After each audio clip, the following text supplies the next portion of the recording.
بسم اللہ الرحمن الرحیم۔ السلام علیکم ورحمۃ اللہ وبرکاتہ۔ ویورز، ہر شادی شدہ بندے کی خواہش ہوتی ہے کہ اسے اولاد ملے، اور اولاد میں اس کی جو پرائرٹی ہوتی ہے اکثر حضرات کی کہ انہیں بیٹے عطا کیے جائیں۔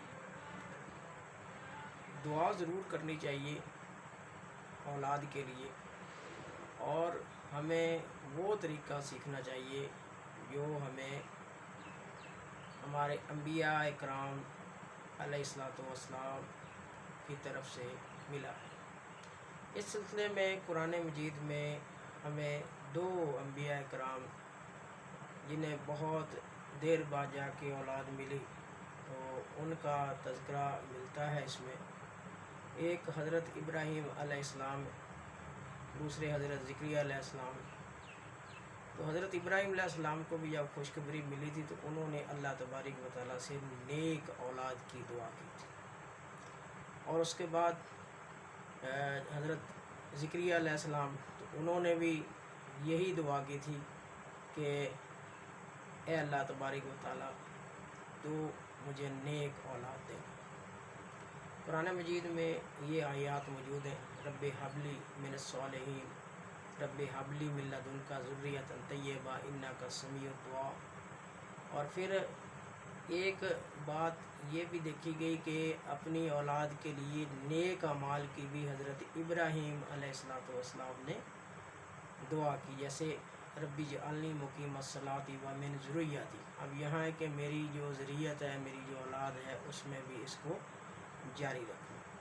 تو جب بھی دعا کی جائے نیک اولاد کے لیے دعا کی جائے، جو دین اور دنیا میں اپنے والدین کی مددگار بنے، ان کی شہرت کا باعث بنے، نہ کہ ان کی بدنامی کا باعث بنے۔ میں سچا واقعہ آپ کو بتاتا ہوں۔ ایک جوڑا تھا، ان کے یہاں اولاد نہیں ہو رہی تھی، جو بچہ پیدا ہوتا تھا وہ مر جاتا تھا۔ تو انہوں نے ایک قسم کی جو ہے نا وہ منت سمجھ لیں، ایک دعا کی کہ یا اللہ اولاد عطا کر دے، چاہے وہ میرا سر ہی پھاڑے یا مجھے نقصان پہنچائے۔ تو وہ دعا قبول ہوئی، اللہ تعالیٰ نے بیٹے عطا کیے۔ تو بعد میں جو صورتحال سمجھ میں آئی یا دیکھا گیا کہ پھر وہ بی بی نے جو دعا کی تھی، اس دعا کا ظہور یہ ہوا کہ اے اللہ اولاد دے، چاہے وہ میرا سر ہی پھاڑے۔ تو اس اولاد نے اس کا سر بھی پھاڑا۔ تو ایسی دعا نہیں کرنی چاہیے۔ دعا ہمیشہ جو ہمیں انبیاء اکرام سے ایک طریقہ ملتا ہے، اسی کے مطابق اللہ تبارک و تعالیٰ سے دعا کرنی چاہیے، کیونکہ انسان کی عزت ذلت کا معیار، انسان کی شہرت بدنامی کا معیار اس کی اولاد ہوتی ہے۔ تو یہی اولاد صدقہ جاریہ بھی بن سکتی ہے، اور یہی اولاد ایک نہ ختم ہونے والی بدنامی کا باعث بھی بن سکتی ہے۔